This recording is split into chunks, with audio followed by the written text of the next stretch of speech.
kami ng konti ni Kuya Boy, pero ang direction pag-usapan namin yung resolusyon na final natin na sana makakuha ng suporta ng buong Senado. Ako'y nagpapasalamat na hindi agad sinut down din ng Malacanang. Ang sinabi nila noted. Noted is much better than no. 'Di ba? Yes, marami na nag-criticize ngayon pa lang, but if you want a real conversation, then let's have a conversation. And what better way to start the conversation with someone who's acknowledged, di ba, as the maestro or as the king of conversation dito sa ating bansa kay Kuya Boy, no? So let me start out muna by thanking God for the opportunity to be on television, to be on social media. I'd like to thank God to na yung opportunity to work with professionals, with very creative people, from researchers, writers, of course, yung lawyers natin, yung pong bumababa talaga sa mga barangay, very professional din po ang marami nating mga barangay na nakakausap, from yung barangay secretary to yung kapitan, mga taga-Lupon. So, we're grateful, no? Unang-una sa Panginoon, di ba? And then susunod sa mga taong binanggit ko. So, ang pag-uusapan namin ni Kuya Boy ay tungkol dun sa resolution. So, I just wanna tell you na we have to examine our heart kasi madaling sabihin values. So, halimbawa, sabihin natin, we're compassionate. But if we're only compassionate sa mga mahal natin, dun sa mga taong galit tayo, we're not compassionate, then we're not compassionate. So, are we compassionate as a people? Diba?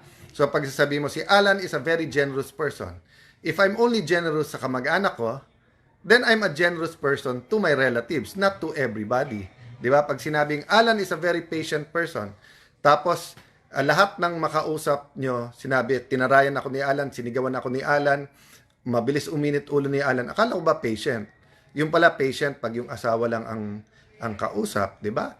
So, when we say that we want justice, that goes both ways. Pag sinabi natin gusto natin compassionate, that goes both ways. Pag sinabi natin tayo ay maka-human rights, di ba? So, yung tao is innocent until proven guilty. Yung tao ay naka-detain, di ba, doon sa Hague, sa ICC. So, pinapanood ko po at binabantayan yung mga nangyayari. Kaya base doon po sa lahat ng nangyayari na sinabi dapat mabalik siya sa korte kaagad pagkakailangan siya, dapat ganito, dapat ganyan. So nakita kong solusyon dun nga, yung house arrest.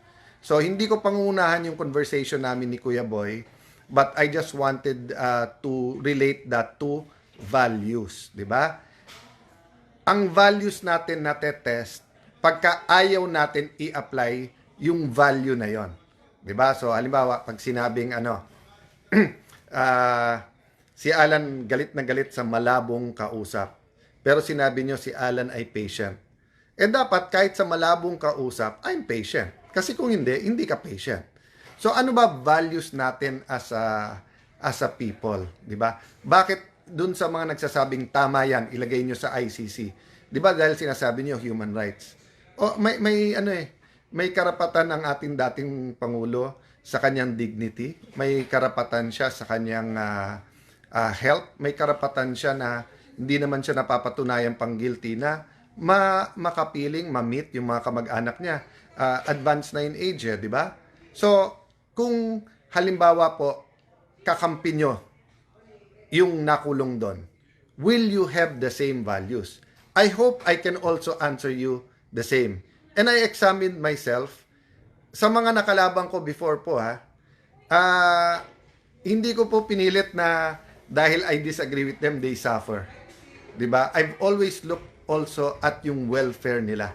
'Di ba? So anyway, it's not about me. We're not talking about you either, your opinion. We're talking about values natin as a nation. Ang problema, yung values natin as a nation is determined what we also do as a nation. That's why I'm grateful na kahit ang sagot ng Palasyo ay noted, hindi okay yan, because noted is enough for me, dahil weekend din, na ibig sabihin, we'll listen, pag-usapan natin. Enough for me na pagka kayo nagdi-disagree, makinig, pag-usapan. And I think that's fair na sabihin nyo rin sa akin yon.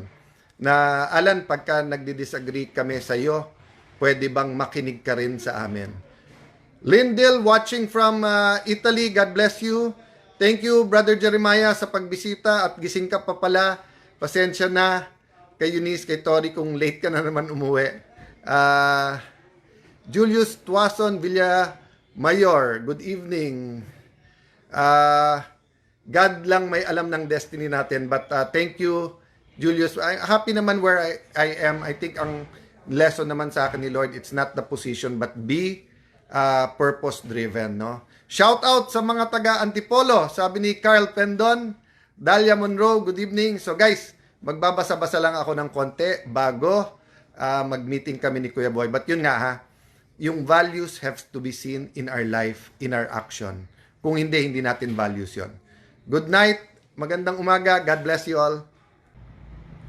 Wala ka bang pakialam dun sa pinapatay ni Digong?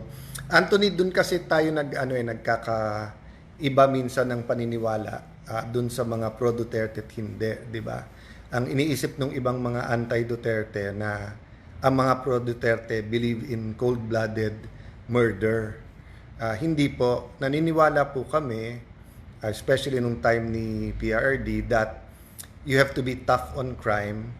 And naniniwala kami na maraming police, piskal, law enforcers na give up dahil sa sobrang powerful ng mga drug lords. So, sinasabi nga na pagka endangered yung life mo all around the world, pwedeng lumaban. And the language is different. So, I won't go through all of it, di ba? But ibig sabihin, I want to communicate to you, Anthony, yung mga pro-Duterte, hindi sinasabing okay pumatay. At hindi sinasabi porke kriminal ay patayin. Ang sinasabi, pag kriminal ka at papatayin mo yung police can fight back. Ang sinasabi that there are certain types of drugs na talagang nasisira yung ulo mo, kaya nagiging part yung violence and everything, di ba? So, mahabang usapan. I'm just Delphine Jimenez, God bless you. Sana nga magkita-kita yung buong tropa. Tama ka naman, Delphine, multitasking. Yun lang kasi pag emotional yung issue, babalik at babalik tayo doon. Tapos minsan kasi pinuputol-putol din yung sinasabi ng mga tao. Katulad ngayon, pagtatanong kami ni media, pwede ba to o hindi pwede? Pag sumagot kami, maraming oo at maraming hindi, maraming magagalit. But actually, ang tanong kasi pwede. Ang tanong, hindi ko ano stand namin. And this, katulad ako, abogado ako eh. So pag tinanong mo, pwede bang motion for dismiss? Ibibigay ko opinion ko. Pag tinanong nyo, pwede bang questionin yung jurisdiction ng court? Ibibigay ko yung opinion ko ayon sa pinag-aralan ko, sa experience ko at sabihin ng staff. Hindi ko sinasabing yun ang dapat naming gawin. Diba? So anyway guys, it's been a good discussion but yun. In the end, dapat matulog tayo mahimbing na maganda relationship sa Panginoon at maganda relationship sa pamilya. At alam niyo namang sa bahay, si Lani, pilit na inihintay ako bago matulog. Nauna na siya mga an hour and a half ago. So nag-badminton kami pero mas late ako dumating di ba? So Polly, thanks again for that reminder guys. So core values define our personality. So kahit anong galit natin sa iba, kahit anong lakas ng ating paniniwala sa pro and tignan din natin yung ating heart, no? And walang mawawala to look in the mirror, walang mawawala to ask God, God, tama ba yung stand ko? Diba? Alam mo, I can speak as a husband. Sometimes, galit na inisip ko, mali talaga sila. Bakit ganon? But then when I go into prayer, I wanted to say deep into prayer, pero iba-iba kasi yung deepness ng prayer, no? And I'm not talking about yung parang 1 hour ka nagpre-pray, basta yung talagang binitawan mo yung heart mo na, Lord, siya ba talaga mali? Makikita mo rin mali mo Makikita mo rin na pwede din mag-cool down and everything. So, yun po ang problema. Yung politika can really get things done, but it can also divide all of us, di ba? So, kaya nga yung sinasabi ko sa resolution na to, yung physical well-being muna niya, di ba? Hindi tama yung sabihin dapat mamatay na. Tapos pag sinabing hindi tama, bakit yung mga tamang mamatay? 'Di ba? Panoorin niyo ulit lahat ng interviews ko before. I always say that every life is valuable, every life is sacred. Pero kung gagamitin mo yung life mo pumatay sa iba, meron pong gagamitin mo sa crime at sa drugs para pumatay ng iba, ha? So kung gagamitin mo sa drugs pero hindi ka pumapatay ng iba, pasok ka sa rehab, 'di ba? So anyway, hindi ako pa ulit-ulit na diyan, but thank you for the opportunity na nagkakasama-sama tayo every night. No? Siguro prayer na lang for all of us, okay? So Lord Father God, we just come before you. Teach us, Lord God, na to totally surrender to you. Hindi lang ngayon, but every day. Paggising po namin to surrender to you. All we are, all we have, to learn, to be led by the Lord Holy Spirit, how to seek your kingdom, how to seek your righteousness, how to know our King better, how to, paano mabuhay sa aming kapitbahay, sa aming kamag-anak, sa aming co-workers, paano hindi mandaya, paano po na ang Pilipinas is ma-build natin as a nation. So sa bawat isang may problema, isa sa amin ay solusyon, gamitin mo kami for that. We ask this in Jesus' name. Amen. And guys, ulit, yung mga kapatid natin from different religions, thank you for joining us. Pasensya na kung, so how do I say it? Pasintabi, hindi pasensya na kasi syempre we're all believers in what we build in, but nagpapasintabi tayo kasi sometimes yung topic o kaya yung prayer is not necessarily yung paniniwala din nyo. Pero yung loving God and loving others, I think nagkakaisa naman tayo dyan lahat. Mary Grace Guillerman Nilas, Larry Tubalado, Darwin Field, ayan. Joy, Toto Sanchez Baguio, and Chris Conte, Leslie Mandag Rayo, and then Gino Glorian. So, good evening sa inyong lahat. God bless you.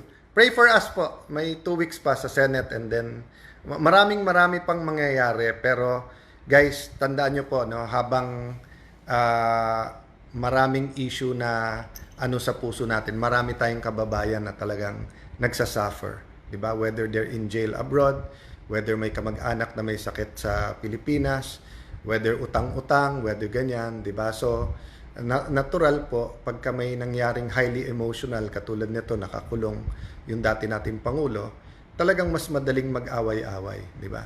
Pastor Jerobel, good evening. Pastor, please, more prayers for everyone. Good evening sa inyong lahat. God bless you. Legitimate naman na pagtingin nating guilty ang isang tao, legitimate naman na parang we pray, we feel na sana they face justice at if we think we're guilty, sana matulan, we think, but kasi yung humanitarian side or yung that's why yung pag sinabi sa Bible, etc., di ba, yung unless of course death penalty na guilty na, di ba, then but ang sinasabi ko yung pagka for example sa akin, binibisita ko po yung mga nakakulong sa Taguig City Jail, sa Metro Manila Integrated Jail, sa high security sa Camp Bagundiwa. I try once a year. I should do it more. And I don't believe na even if mahatulan guilty doon sa Bilibid naman sa Muntinlupa, that they should suffer. So holding someone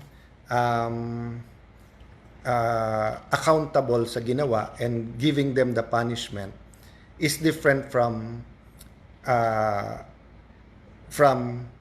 yung mag-suffer sila in a way that is inhumane, di ba? So kung makikita mo sa jails sa mga first world countries, yung pagkain, yung exercise time, yung entertainment time, mga tibing malalaki, at saka gamot pag may sakit, di ba? So I in the same manner na sinasabi ko, respetuhan. But anyway guys, punta na lang ako diyan sa topic na yan tomorrow pagka nagka-time ko. Hindi, tape din namin ni Kuya Boy, di ba? Kasi nga dito sa CIA 365 we talk about yung pang everyday natin and value. So baka yun na lang message ko tonight, di ba? Let's always focus on our relationship kay God at relationship natin sa iba. And siguro I'll end dun sa sinabi sa Bible na sabi sa Bible, kung follower of Christ ka, and I'll address myself to followers of Christ kasi marami tayong kapatid from different religions dito. Sabi na kung ang mamahalin mo lang ay mga mahal mo sa buhay, anong kaibahan natin sa evil people? Siguro ayaw naman natin sabihin evil tayo unless evil talaga tayo at gusto natin maging evil. So kasi kahit na yung evil people, tingin nila mabuti sila eh. 'Di ba? So ang point ko po, so that's why minsan nagbiro ako sa isang Christian gathering na sabi ko, kung isa ako sa mga public servants na gusto nyo, then I know you're praising God now. Pero kung ako ay isang hindi nyo gusto, for whatever reason, then i-praise nyo pa rin si Lord kasi tinuturuan kayo ni Lord ng patience. Tinuturuan kayo ni Lord na ipag-pray ako at pag-pray yung sarili nyo kasi magsasalita ako sa harap ninyo. Di ba? So whatever it is, guys, we have to be able to talk to each other about many issues, even the most what we call this sensitive and emotional issues. Kasi kung hindi, we will not be able to build the nation. Di ba? Remember, the nation starts with the individual, the family, then small communities, churches, homeowners associations, magkakapitbahay, mga clubs, mga basketball club, yung mga nagzuzumba, barangay natin, municipality, province. So, ang daling magsabing national pride, magkaisa. Kaya minsan nga, pag may kalaban, di ba? Madaling magkaisa. Pero pag nawala yung kalaban, tayo-tayo nag-aaway. Kasi nga, yun yung, ano sabi ni Polly Lavares? Your core values define your personality. Yon. So, let's use etong Facebook page ko and etong CIA 365 na mapag-isipan natin yung ating core values. And yun, kung gustong-gusto mo yung isang politician, public servant like si President Duterte, this is a good venue to talk about some issues. Kung ayaw na ayaw mo sa kanya, it's a good venue then na how we can discuss pero we respect each other. Nal, long time no see. Kamusta mga taga-Pateros? Hope to see you guys more often. Anthony Ko,